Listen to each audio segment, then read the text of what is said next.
नहमदुहु व नुसल्ली व नुसल्लिमु अला रसूलिहिन नबिय्यिल करीम अम्मा बाद फ़ाऊज़ु बिल्लाहि मिनश शैतानिर रजीम बिस्मिल्लाहिर रहमानिर रहीम। क़ाल अल्लाहु तबारक व तआला फ़िल क़ुरानिल मजीद अल्लज़ीना आतैनाहुमुल किताब यतलूनहु हक़्क़ तिलावतिही उलाइका युमिनून बिही व मन यकफ़ुर बिही फ़उलाइका हुमुल ख़ासिरून। सदक़ल्लाहुल अज़ीम। मुअज़्ज़ज़ नाज़रीन व सामीन, अस्सलामु अलैकुम व रहमतुल्लाहि व बरकातुहू। पिछली नशिस्त में हमने इस मौजू पर बात की थी कि ईमान की हिफाजत का राज क्या है, और सूरा आले इमरान की आयत नंबर 101 की रोशनी में हम इस नतीजे पर पहुंचे थे कि ईमान की हिफाजत का राज इस बात में है कि दो निस्बतों को मजबूत किया जाए, एक कुरान की निस्बत और दूसरी साहिब कुरान की निस्बत। ईमान उसी खुश नसीब का महफूज होगा जो एक हाथ से दामन कुरान को थामेगा और दूसरे हाथ से दामन मोहम्मद मुस्तफ़ा सल्लल्लाहु अलैहि वसल्लम को थामेगा। जहां तक कुरान के साथ अपनी निस्बत कायम करने का ताल्लुक है, तो मैंने अर्ज किया था कि कुरान से निस्बत कायम करने के लिए इस कुरान पर ईमान लाना जरूरी है, और इस कुरान पर ईमान को मोतबर बनाने के लिए अगली जरूरत समर की है कि फिर इस कुरान की तिलावत यूं की जाए जैसे इसकी तिलावत करने का हक होता है। जैसा कि सूरह बकरा कुरान पाक की दूसरी सूरत और उसकी आयत नंबर 121 जो मैंने तिलावत करने का शर्फ हासिल किया है, तो बारी ताला ने इस आयत करीमा में इरशाद फरमाया अल्लज़ीना आतैनाहुमुल किताब, वो लोग जिन्हें हमने किताब अता की, यतलूनहु, फिर वो इसकी तिलावत करते हैं, हक का तिलावत ही, जैसे इसकी तिलावत करने का हक होता है। तो फरमाया वो जो कुरान की तिलावत यूं करें जैसे तिलावत करने का हक होता है, उनके लिए हसर के अंदाज में फरमाया उलाइका युमिनून बिही, यही वो लोग हैं जो हकीकत में इस कुरान पर ईमान लाने वाले हैं। यही वो खुश नसीब हैं जिनका कुरान पर ईमान माना जाएगा, जिनके ईमान का एतबार किया जाएगा। और साथ आगे फरमाया व मन यकफुर बिही, और जो कोई इस किताब का इनकार करता है, इस पर ईमान नहीं लाता, इसका कुफर करता है, उनके लिए फरमाया फउलाइका हुमुल खासिरून, तो बस यही वो बदनसीब हैं जो हकीकत में खसारा पाने वाले, घाटे वाले। तो गोया नाज़रीन मुकर्रम, इस कुरान से निस्बत कायम करने के लिए जरूरी है कि फिर इस कुरान की तिलावत यूं की जाए जैसे इस कुरान की तिलावत करने का हक होता है।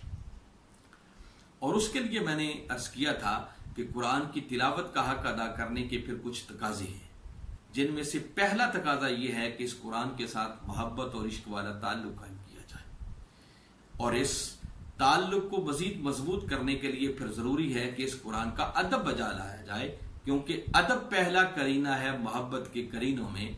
अगर अदब नहीं है तो इंसान अपने दावा मोहब्बत में भी कभी सच्चा नहीं हो सकता। जब इस कुरान के साथ मोहब्बत और अदब वाला ताल्लुक कायम हो जाए, तो फिर इसकी तिलावत का हक अदा करने का तीसरा तकाजा यह है कि फिर इस कुरान की तिलावत को अपना मामूल बनाया जाए। कुरान के साथ रमजानी ताल्लुक कायम ना किया जाए कि साल के बाद जब रमजान का महीना आए तो कुरान खोलकर पढ़ लिया और उसके बाद कुरान बंद करके अलमारी में रख दिया। नहीं, फिर हर रोज इस कुरान की तिलावत को अपना मामूल बनाए।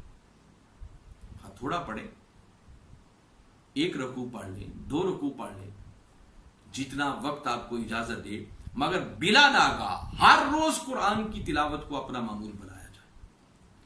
और आप चश्मे तसव्वुर में लाएं कि बारी ताला ने और उसके महबूब मुकर्रम सल्लल्लाहु अलैहि वसल्लम ने इस कुरान की तिलावत पर कितना अजर रखा है।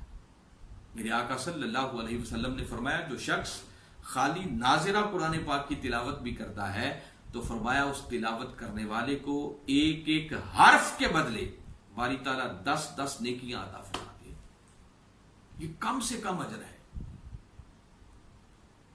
एक एक हर्फ की तिलावत पर 10-10 नेकियां। और जो इस कुरान को याद करता है, इसको हिफ्ज करता है, तो मेरे आका सल्लल्लाहु अलैहि वसल्लम ने फरमाया क़यामत का दिन होगा, उस हाफिज कुरान का तो जो मकाम होगा सो होगा, उस हाफिज कुरान के वालिदैन के लिए एक स्टेज बनाया जाएगा, एक तख्त लगाया जाएगा और उनके सरों पर सोने के ताज पहनाए जाएंगे और लोग देखकर ही अंदाजा कर लेंगे कि लगता है किसी हाफिज कुरान के वालिदैन है। तो जरा चश्मे तसव्वुर में लाओ, जिस हाफिज कुरान के वालिदैन की ये शान है तो खुद उस हाफिज कुरान की अपनी शान का आलम क्या होगा। और फिर उस हाफिज कुरान से फरमाया जाएगा कि भाई तूने कुरान को जुबानी याद किया, अब तू ठहर ठहर कर कुरान की तिलावत करता जा। जब तक तू कुरान की तिलावत करता जाएगा जन्नत में तेरे दराजात बुलंद से बुलंद तर होते चले जाएंगे। इतना बड़ा अजर इस कुरान की तिलावत करने पर, इस कुरान को याद करने पर, इसको पढ़ने पर अल्लाह और उसके रसूल सल्लल्लाहु अलैहि वसल्लम ने रखा। जरा एक लम्हे के लिए चश्मे तसव्वुर में लाएं कि हम में से कितने हैं जिनको बिला नागा हर रोज कुरान की तिलावत का शर्फ मिलता है। ऐसे भी हैं कि कई कई महीने गुजर जाते हैं, तिलावत तो दूर की बात है, कुरान की ज़ियारत भी नसीब नहीं होती। कई सिर्फ रमजान के महीने में कुरान को पढ़ते होंगे और कई ऐसे बदनसीब भी हैं कि रमजान का महीना भी गुजर जाता है मगर उन्हें फिर भी कुरान की तिलावत नसीब नहीं होती। तो नाज़रीन मुकर्रम, मैं गुजारिश करूंगा कि आए अपने घरों के माहौल को बदलें। हर रोज सुबह फजर की नमाज अदा करें और नमाज अदा करने के बाद अपने बीवी बच्चों को उठाएं, अपने बहन भाइयों को उठाएं, घर के दीगर अफराद को उठाएं, उन्हें कि आए आज हम अपने दिन का आगाज कुरान पाक की तिलावत से करते हैं। फिर देखिए अल्लाह इस पर आपको सारा दिन कितनी बरकतें अता फरमाएगा। तो कुरान की तिलावत और वो भी बाकायदगी के साथ, ये कुरान की तिलावत का हक अदा करने का तकाजा है। और फिर खाली तिलावत तक ना रहें बल्कि फिर अगला इसका तकाजा ये बनता है कि फिर इस कुरान की समाअत को अपना मामूल बनाया जाए, कुरान सुनने का ज़ौक़ पैदा किया जाए। कुरान में जा बजा बारी ताला ने कुरान सुनने वालों को अप्रिशिएट किया है। आप कभी 7वें पारे की पहली आयत को पढ़े, बारी ताला ने फरमाया व इज़ा सामिऊ मा उनज़िला इलर रसूल तरा अयुनहुम तफीदु मिनद दम। फरमाया मेरे महबूब मुकर्रम सल्लल्लाहु अलैहि वसल्लम, आप देखते हैं कि जब ये लोग उस कुरान को सुनते हैं, उस कलाम को सुनते हैं जो हमने अपने रसूल की तरफ नाजिल किया, आपकी तरफ नाजिल किया, तो फरमाया उस कलाम के सुनते ही इनकी आंखों से आंसू रवा हो जाते। कभी सूरह अनफाल को पढ़े, बारी ताला ने फरमाया व इज़ा तुलियत अलैहिम आयातुहु ज़ादतहुम ईमाना। फरमाया जब उन पर कुरान की आयात की तिलावत की जाती है तो उन पर कुरान की आयात की तिलावत होने का मतलब क्या है कि जब वो कुरान को सुनते हैं तो फरमाया सुनते ही ज़ादतहुम ईमाना, उनका ईमान पहले से भी और बढ़ जाता है। और सूरह आले इमरान की वो आयत करीमा जहां से हमने पहली नशिस्त में अपनी बात शुरू की थी, वहां पर भी बारी ताला ने जो ईमान की हिफाजत का राज बताया तो फरमाया व अंतुम तुतला अलैकुम आयातुल्लाह, कि तुम वो खुश नसीब हो जिन पर कुरान की आयात की तिलावत होती है, जिनको सुबह व शाम कुरान सुनने को मिलता है। तो कुरान की समाअत के साथ भी एक ताल्लुक कायम करने की तरफ मुतवज्जे किया जा रहा है। फरमाया तिलावत भी करो और तिलावत के साथ साथ फिर कुरान को सुनने का ज़ौक़ भी पैदा करो, मोहब्बत के साथ, ज़ौक़ के साथ। अच्छे कुर्रा हजरात की आवाज में पढ़ा हुआ कुरान अपने पास रखें, कभी मोहब्बत और ज़ौक़ में बैठकर उस कुरान को सुना करें और कभी इस कैफियत और इस तसव्वुर में डूबकर कुरान को सुना करें कि कुरान क्या है। कुरान खुद नाते मुस्तफा है सल्लल्लाहु अलैहि वसल्लम। कमली वाले आका की नात समझकर इस कुरान को सुना करें। कुरान में आपको मुसलसल कई कई आयात, कई कई रकू और मुकम्मल सूरतें सिर्फ कमली वाले आका की नात मिलेगी। वैसे तो कहने वालों ने कहा, लिखने वालों ने लिखा कि अलहम्द से लेकर वन्नास तक ये सारे का सारा कुरान कमली वाले की नात ही नात है। मगर मैं बता रहा हूं कि बड़ी सराहत के साथ भी अगर आप पढ़ेंगे, आप सूरह कौसर को पढ़ें, सारी की सारी सूरत कमली वाले की नात ही नात है। सूरह यासीन को पढ़ें, कमली वाले के सेहरे बयान हुए हैं। सूरह अहज़ाब को पढ़ें, आका की नातें बयान हुई। मैं 3 आयात आपके सामने पढ़ता हूं, मुझे तर्जुमा करने की भी जरूरत नहीं पड़ेगी। आयात खुद जुबान हाल से पुकार पुकार कर कह रही है कि इससे बढ़कर कमली वाले की नात क्या हो सकती है। बारी ताला ने फरमाया, या अय्युहन नबी इन्ना अरसलनाका शाहिदों व मुबश्शिरों व नज़ीरा वदाइयन इलल्लाहि बिइज़्निही व सिराजम मुनीरा वबश्शिरिल मुमिनीन बिअन्ना लहुम मिनल्लाहि फदलन कबीरा। क्या खूबसूरत नात है जो बारी ताला ने लिखी। सूरह दुहा को पढ़े, फरमाया वद्दुहा वल्लैली इज़ा सजा, प्यारे तेरे चाश्त के वक्त की तरह चमकते हुए मुखड़े की कसम, वल्लैली इज़ा सजा, और तेरी रात की तारीकी की तरह स्याह जुल्फों की कसम जब वो तेरे शानों पर बिखर जाती है। मा वद्दाअका रब्बुका व मा क़ला, तेरे रब ने ना तुझे छोड़ा है ना तुझसे नाराज हुआ है।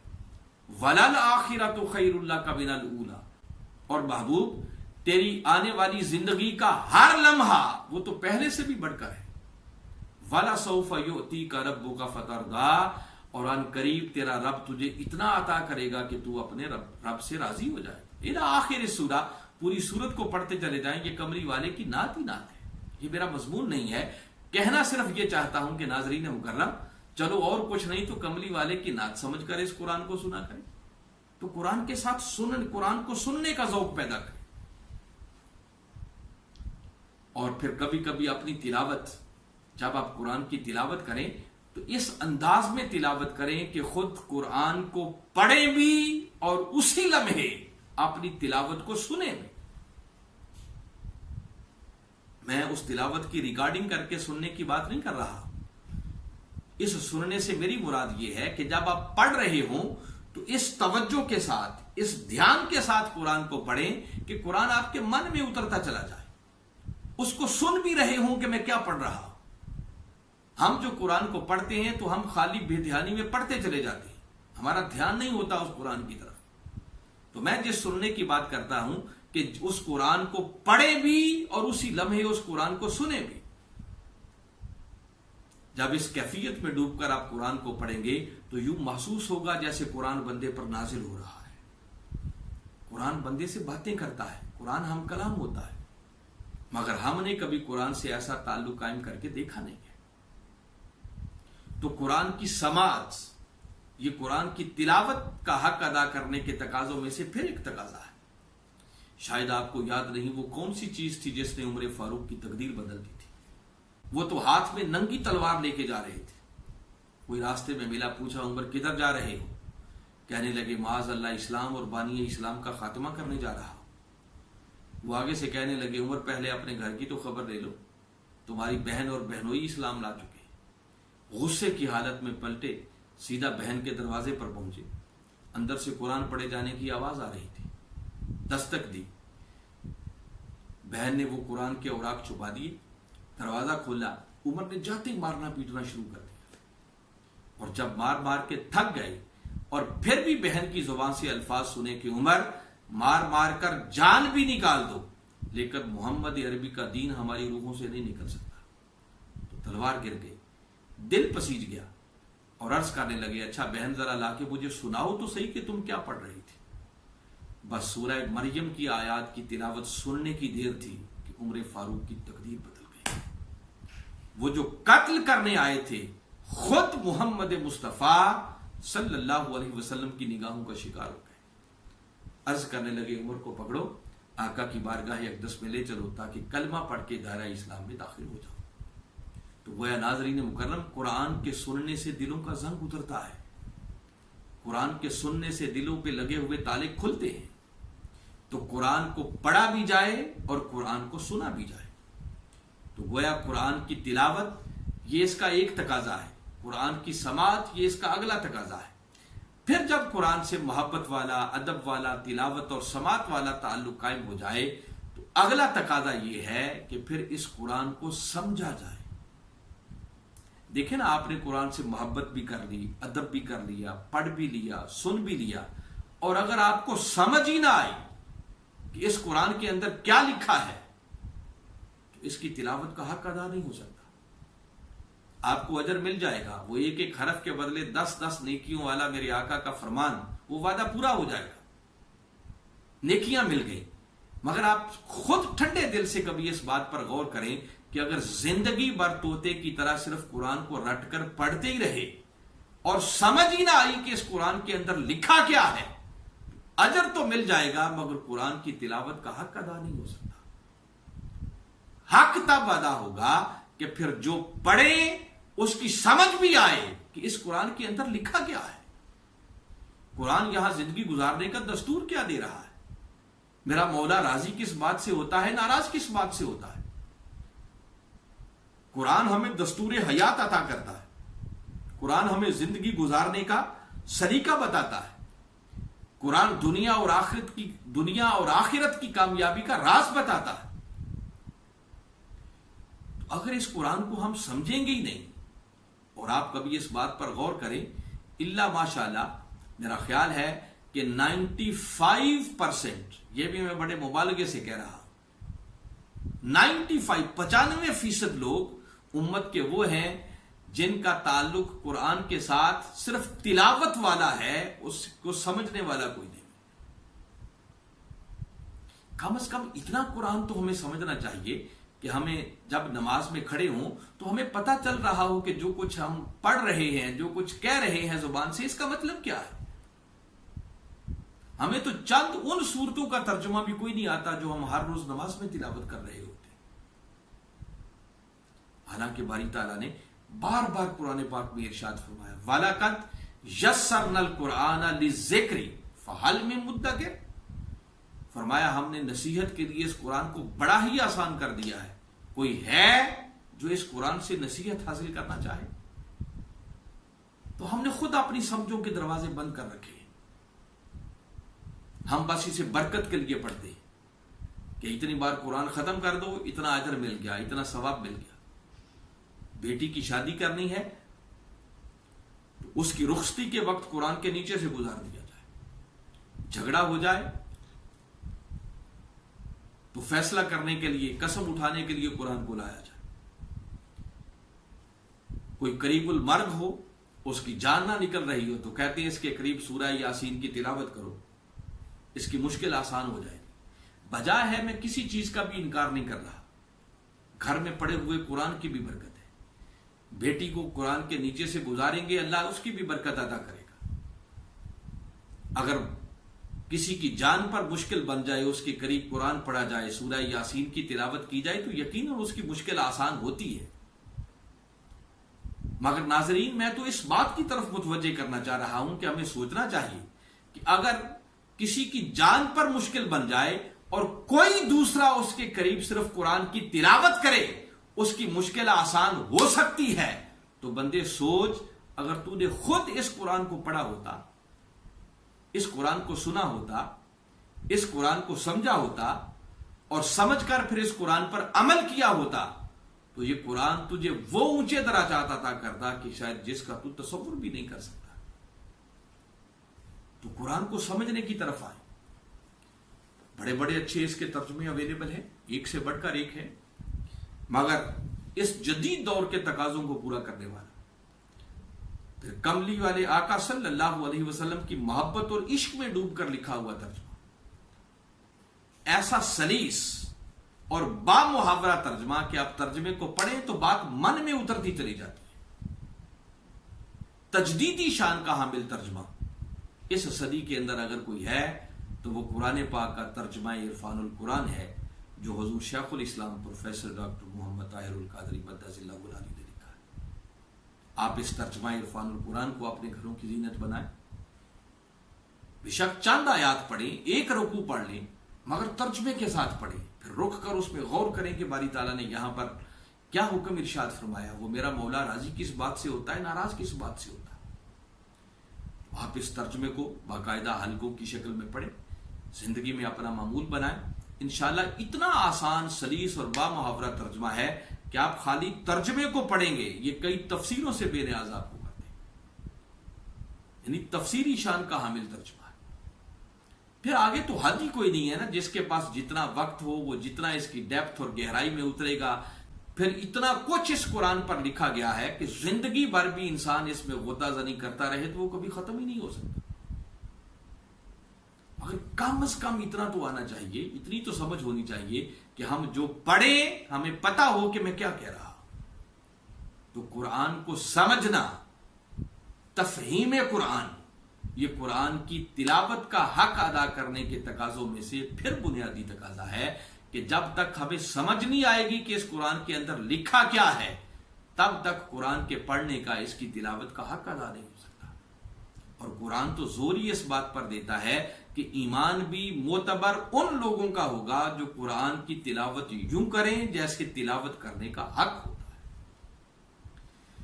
फिर नाजरीन मुकर्रम, जब तिलावत और समात का ज़ौक़ मिल जाए और बंदे को समझ भी आ जाए कि इस कुरान के अंदर क्या लिखा है, तो अगला बुनियादी तकाजा यह है कि फिर इस कुरान पर अमल किया जाए। आपने पढ़ भी लिया, सुन भी लिया, समझ भी लिया, तो जरा सोचें अगर आपने अमल ही ना किया तो उस पढ़ने का फायदा क्या हुआ? वो तिलावत का हक अदा तो कोई ना हुआ। फिर तिलावत का हक अदा करने का अगला तकादा यह है कि फिर जितनी समझ आ जाए उस समझ के मुताबिक खुद को बदला भी जाए, उस कुरान पर अमल पैरा हुआ जाए। वो किसी ने क्या खूब कहा है कि अमल से जिंदगी बनती है जन्नत भी जहन्नुम भी, ये खाकी अपनी फितरत में ना नूरी है ना नारी है। फिर अमल के बगैर गुजारा नहीं है। आप कुरान पाक का मुताला करें, कामयाबी के लिए दो ही बुनियादी चीजें हैं जो बारी ताला ने हर जगह जिक्र की। फरमाया इल्लल्लज़ीना आमनू व अमिलुस सालिहात, वो जो ईमान लाए और जिन्होंने आमाल सालिहा को अपनी जिंदगी का वतीरा और शियार बना लिया। तो वो आमाल सालिहा क्या है? वो इसी कुरान पर अमल करना है। मगर अमल तभी होगा जब आपको समझ आएगी कि इस कुरान के अंदर लिखा क्या है। तो गोया अगर हम कुरान की तिलावत का हक अदा करना चाहते हैं तो फिर अगला बुनियादी तकाजा यह है कि जितनी समझ आ जाए उस समझ के मुताबिक खुद को बदला जाए, इस कुरान पर अमल किया जाए। तो कुरान से मोहब्बत करना, कुरान का अदब करना, कुरान की तिलावत करना, कुरान की समात करना, फिर इस कुरान को समझना और समझकर फिर इस कुरान पर अमल करना, ये वो बुनियादी तकाजे हैं कि जब तक ये सारे तकाजे पूरे नहीं होते तब तक कमा हक़्क़ुहु, सही मानों में कुरान की तिलावत का हक अदा नहीं हो सकता। और जब तक कुरान की तिलावत का हक अदा नहीं होगा, कुरान खुद ऐलान कर रहा है कि आप करोड़ मर्तबा भी जुबान से कहते फिरें कि मैं इस कुरान को मानता हूं, फरमाया तुम्हारे ईमान का कोई एतबार नहीं है। तुम्हारा मानना तब माना जाएगा जब इस कुरान की तिलावत यूं करोगे जैसे तिलावत करने का हक होता है। हमारी दुरूस इरफानुल कुरान की नशिस्तों का मकसद कुरान के साथ इस तरह टूटे हुए ताल्लुक को फिर से बहाल करना है कि हम इस कुरान से मोहब्बत करने वाले बन जाए, इस कुरान का अदब करने वाले बन जाए, इसकी तिलावत और समात हमारी जिंदगी का मामूल बन जाए, फिर इस कुरान की समझ की तरफ हम मुतवज्जे हो जाए और फिर समझने के बाद हम अमल करने की तरफ मुतवज्जे हो जाएं। ये वो बुनियादी तकाजे हैं जिनकी तरफ मुतवज्जे करना इन दुरूस इरफानुल कुरान की नशिस्तों का मकसद अव्वली है। एक वक्त था, एक दौर था, मुझे याद है बचपन में मैंने खुद ये ऐसे हालात और मनाजर देखे हैं कि सुबह फजर की नमाज के बाद जब गलियों से गुजरते तो हर घर से कुरान पढ़े जाने की आवाजें आती थी। मिनहाजुल कुरान ये चाहता है कि काश फिर से वो माहौल वापस पलट आए कि सुबह हर घर से कुरान पढ़े जाने की आवाजें आना शुरू हो जाए। हम कुरान की तिलावत को मामूल बनाएं, फिर कभी 2, 4, 5, 10 लोग इकट्ठे होकर बैठे और जो अच्छा कुरान पढ़ने वाला हो उसे कहें भाई आप कुरान पढ़ें, हम सारे कुरान को सुनते हैं। फिर छोटे छोटे दुरूस कुरान के हल्के शुरू हो जाए, कोई तर्जुमे के साथ कुरान पढ़ के समझाने वाला हो, बैठ जाएं थोड़े थोड़े 2-2, 4-4, 5-5, 7-7, 10-10 लोग बैठे और जो उनमें ज्यादा समझदार हो, पढ़ा लिखा हो, वो कुरान पाक ले ले, इरफानुल कुरान रख ले सामने और कुरान को पढ़कर सुनाए, समझाए, ताकि पता चले कि इस कुरान के अंदर क्या लिखा है। और फिर अल्लाह की बारगाह में हम सब दुआ गो हों कि मौला जो पढ़ा है आप इस पर अमल करने की तौफीक भी अता कर, ताकि कुरान की तिलावत का हक अदा हो सके। और अगर हमने कुरान की तिलावत का हक अदा कर लिया तो यकीनन इस कुरान पर हमारा ईमान भी मोतबर हो जाएगा, इस कुरान के साथ निस्बत कायम हो जाएगी। और जब इस कुरान के साथ ताल्लुक जुड़ जाएगा तो ईमान की हिफाजत का पहला तकाजा पूरा हो जाएगा। अल्लाह की बारगाह में दुआ है कि बारी ताला सही मानों में इन सब बातों को समझकर इन पर ईमान लाने की और इन पर अमल करते हुए इस कुरान के साथ अपना ताल्लुक कायम करने की तौफीक अता फरमाए। वमा अलैना इल्लल बलाग।